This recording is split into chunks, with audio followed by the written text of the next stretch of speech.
Hello and welcome to Next Gen Console Watch, our show following the latest developments and news surrounding the PlayStation 5 and Xbox Series. I'm Max Scoville, filling in for Damon, and I'm joined today by Brian Altano, a regular on IGN's PlayStation show, Podcast Beyond. Hey, Beyond. And Stella Chung, who is part of our Xbox show, Podcast Unlocked. Hello, what's up? Hey everybody, no how's it catchphrase going? over there? What's going on? No, I mean, well, I could do Destin's BAM, but like, yeah, I didn't. No, you I don't catchphrases are, I don't know. I don't think that's a next gen thing. Yeah. It's that belongs in Radioland or whatever.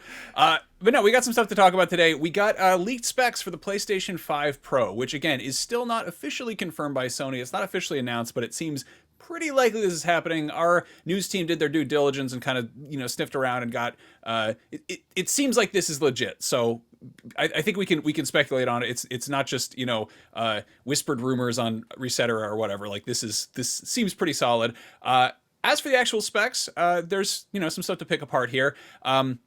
For starters, the CPU is apparently identical to the PS5 base model, but includes high CPU frequency mode, which boosts the clock speed by 10% to 3.85 gigahertz. The GPU can do ray tracing better, and it has new upscaling anti-aliasing tech called PSSR, which is PlayStation Spectral Super Upscaling Resolution, which I appreciate because it sounds kind of cool. This is kind of funny. It only has 1 terabyte of hard drive space, which I guess is technically 175 gigs larger than a base PS5. Still, could be bigger. And I think the big thing we've been talking about here is, is this going to be the perfect GTA 6 machine? Is this going to be lined up to release, just ahead of it? Maybe not the best option to play GTA 6. I mean, probably the best option, but maybe not, for the people with high expectations, because over at Digital Foundry, they kind of picked this apart and they don't think it's likely it's going to run at 60 frames a second. But let's back this up. Let's talk. What do we think about the PlayStation 5, Brian? I think it's exciting. You're right about the GTA 6 thing. No 60 FPS is a bummer, but also like on the console front, this is a game that currently doesn't have a PC release date. I mean, it doesn't have a release date for consoles either. It has a year, but we don't currently know when GTA 6 is coming to PC. That will obviously be the best place to play it eventually, but I don't think most people want to wait that long. I know someone like me, I've been waiting 13 years or whatever for this game, so I want to play it on the best, most powerful system possible, and if the PS5 Pro is the place to do that, then that's the place I'll do that. Slight bummer about the no 60 FPS thing, but I think I'll make do. There was some really interesting stuff kind of happening in terms of what you were just talking about, the AI upscaling thing.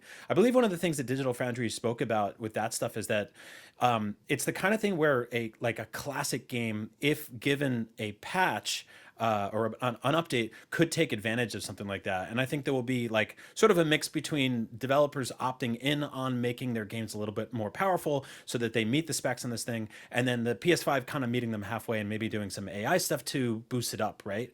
So I think it's a matter of how many people, want to go under the hood for their ancient video games that they stopped development on a very long time ago, and make it so it can take advantage of this thing, versus what the PS5 Pro is actually doing on its own without the help of any developers. So I think all that stuff's really exciting.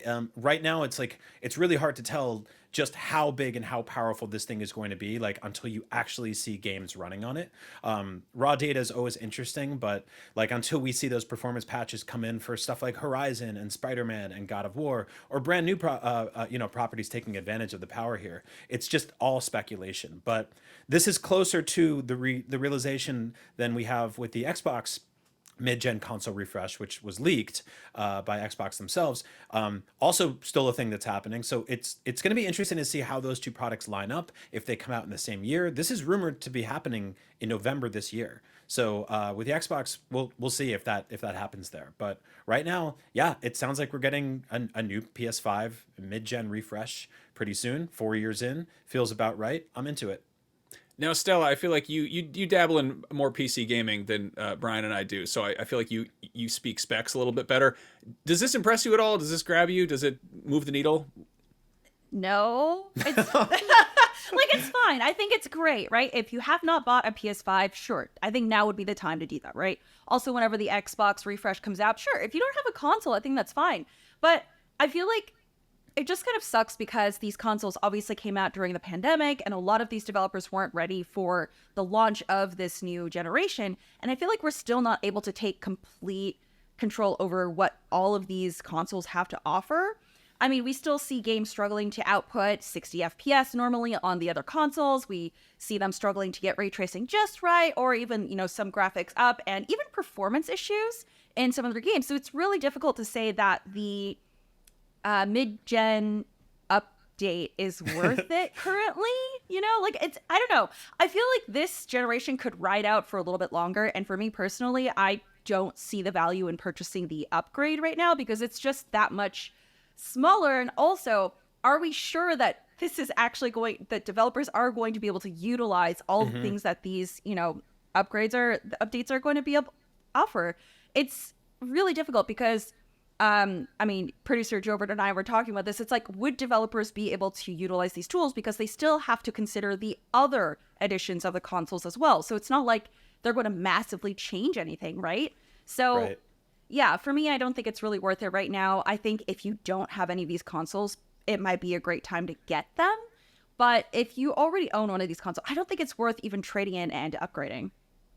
What? Really? Well, okay. I guess it depends on how much money I'll get when I trade in my PS5 to upgrade. But no, you're spot on because it feels like the first few years of this generation were sort of handcuffed to the previous generation, right? Like there were a bunch of cross-platform games, especially on the Sony side. And then with the Xbox side, obviously the Series S is, slightly underpowered. And some devs have talked about how that's been sort of cumbersome for them to be able to make projects for all of those platforms at the same time. And it's like we're just now in the place where we're getting PS5 exclusive games, and Sony is kind of saying, hey, this thing's not good enough, we're going to make a better one. But as long as it remains like an option and developers are able to make games for both of those platforms while also leaving the PS4 behind for good, sorry buddy, I love you, we had a good run, but I don't need you anymore. You're old and must die. Then I think it'll be okay. So like, but you're right, like the output from first parties this generation has been, it feels a little muted in general, and like game development takes a long time now. It's more expensive, games are bigger and better quality, and the expectations are higher. So I get it, but you're right. Like it would be nice to sort of go like, hey, here's this new thing, but also here's all the new software that's going to pair with it, Yeah, it's really interesting just because I feel like we weren't completely ready for all of the tech that is available in this generation. Also, of course, the pandemic did set things back, so it feels like we're playing catch up. And I understand that about 4 years is when the mid-gen refresh usually happened, but it's like, do we have to stick to that timeline? Because I think we're doing fine. I mean, games are just now really rolling out for both platforms. So it really feels like we're just running to catch up, and I think it's okay if we don't buy the refresh, but I know that people are going to. So I don't know. I feel like, especially since I speak on the Xbox and PC side, I'm like, I'm good. It's all right. Yeah, this very much feels more like, I don't know, kind of buying a phone. It's one of those sort of off-year half measures. But in this case, the whole idea of a mid-gen refresh is fairly new on the sort of main console side of things. We had that with the PS4, Xbox One. That was kind of the first time that had happened, and that console, I would say, overstayed its welcome and is continuing to do so. I mean, that console generation, we are still getting PS4 games. Like games, developers are still putting out games for PS4 and Xbox One. So for Sony to come and be like, hey, we've got something more powerful for you to work with, it seems like, a little bit soon for that. Or I mean, it's on schedule. It's kind of compared to where the last one came out. But do we need it? Because the big thing with the PS4 Pro and the Xbox One X, was it? Was that yes. it? Yeah. Yes.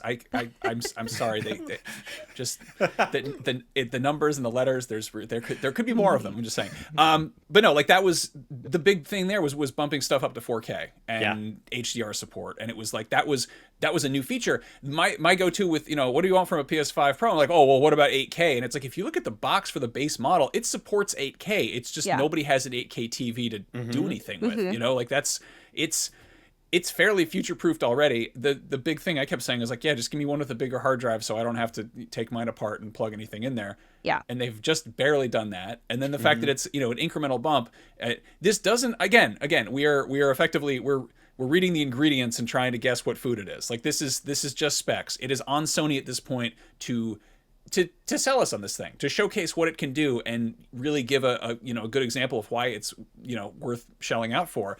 Yeah. The one weird catch though is that this is the first generation where we haven't gotten a mid-gen price cut for the launch model.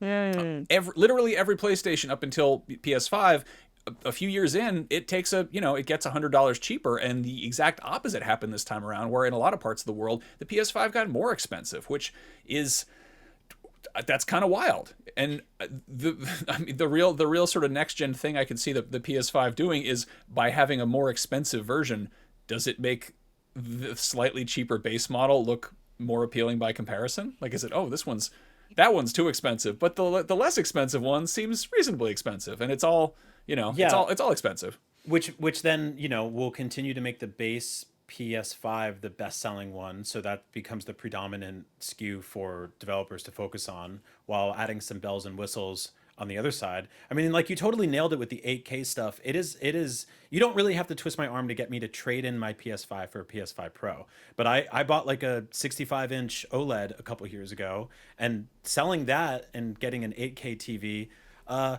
much bigger conversation with my wife. Like, that's gonna be like, she's like, why? Because I need 4 more Ks on the TV. Okay, is that when you watch horror movies on Shudder at 6 o'clock in the morning from the 1970s? Is that going to change anything? No, not at all. And so it's like, how much is actually going to be taken care of, or taking advantage of that platform? Like, I think about back in my first experience with something like this was the N64 had this thing called the expansion pack, which I remember Nintendo and other developers put out pictures of, like, here's what Rogue Squadron looks like with the expansion pack and without it. And it's like, you can see like 10 more R2-D2s when you're flying over them. And when you play Perfect Dark, there's more bots. And I was like, huh, I gotta buy it. But that was also like, I forget how much it was. I think it came included with Donkey Kong 64, and you plugged it into your system, and it was like a little button, and you got to keep your console, and it kept working. But since then, we've, like, with the PS4 and the PS4 Pro, like, that's changed the conversation a little bit. And I remember getting that and setting it up and sort of having this kind of underwhelming feeling of like, oh, yeah, this is like a phone. Like, it's just the exact same OS. It's the same feeling. It had an extra little layer on top of the Oreo cookie cake. But other than that, same PS4, same stuff, slightly better graphics. So, prepare yourself for that mild disappointment of that day. Unless this is your first PS5, then if so, welcome to the world of PlayStation 5, my friend. You're going to love it.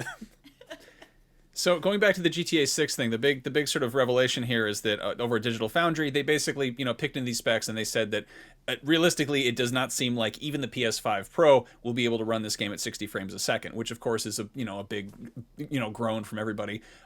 But to kind of, I guess, reframe things, like GTA 5, it took it 3 console generations to get running at 60 frames a second on a console.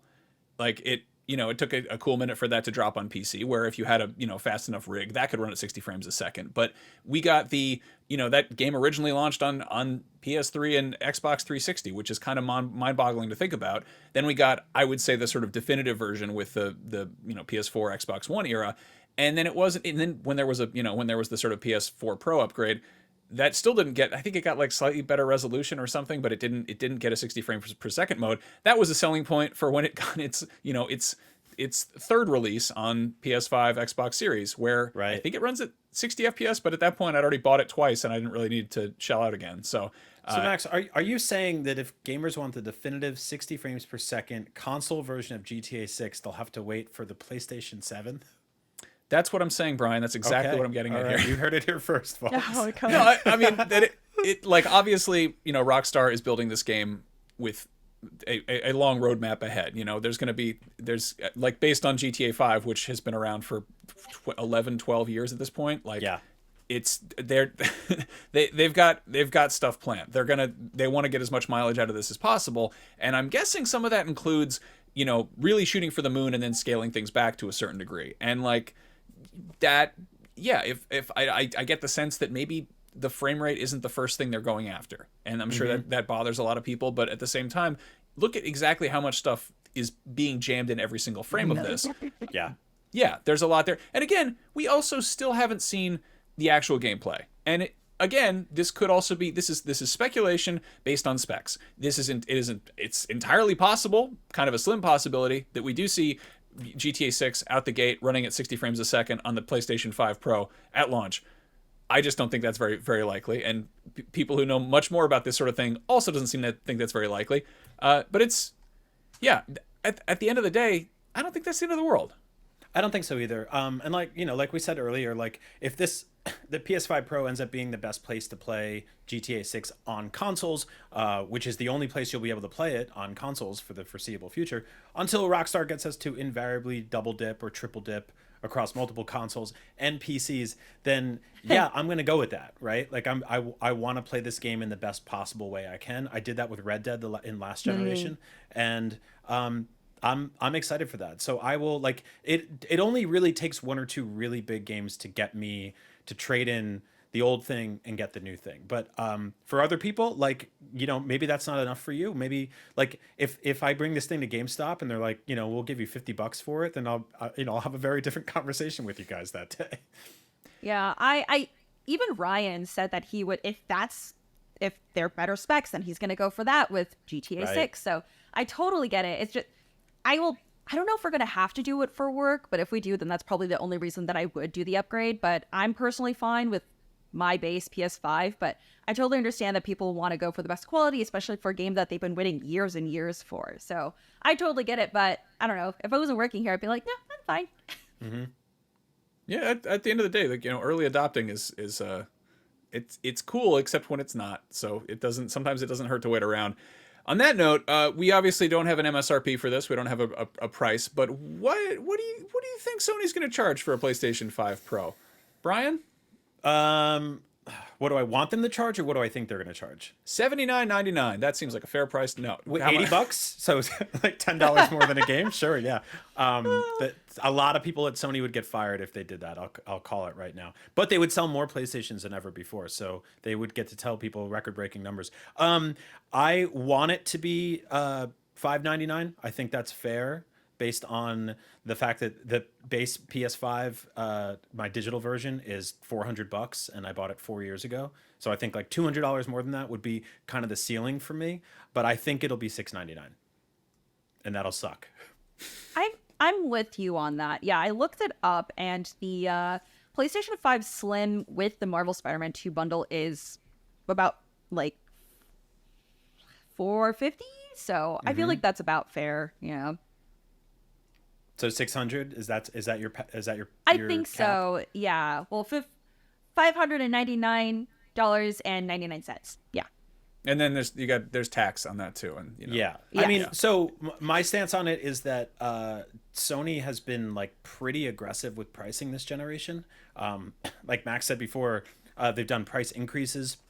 Their DualSense Edge is very expensive. The PSVR 2 was very expensive. Like I think that the base PS5 console price was fair, especially for the digital version I got. Like $400 is a no-brainer. That was like $50 more than a Switch or whatever, or $100 more than a Switch, I believe, at the time, or Switch OLED.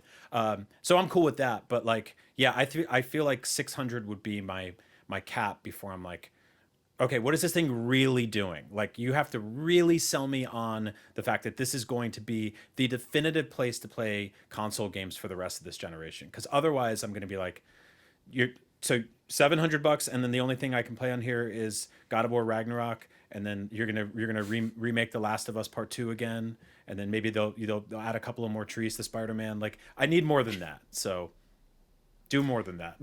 Well, we'll have to wait and see. And the ball is in Sony's court to actually, announce this thing and show it off. I don't know. I feel like the week of GDC would have been a good week to do that. But what do I know?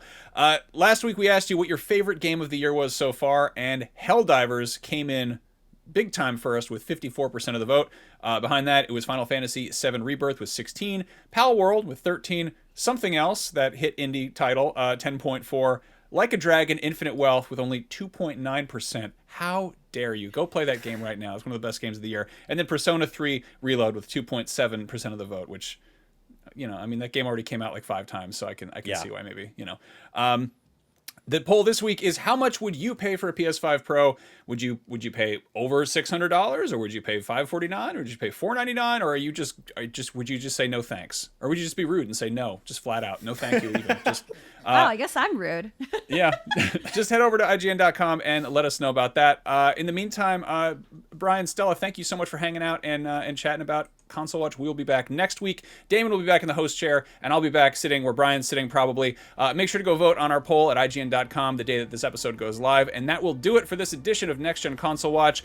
Huge thank you to Jobert Marion and everybody working behind the scenes in our LA studio to make this episode possible. My name is Max, filling in for Damon. We'll be back next week with more on the latest in gaming hardware. See you then.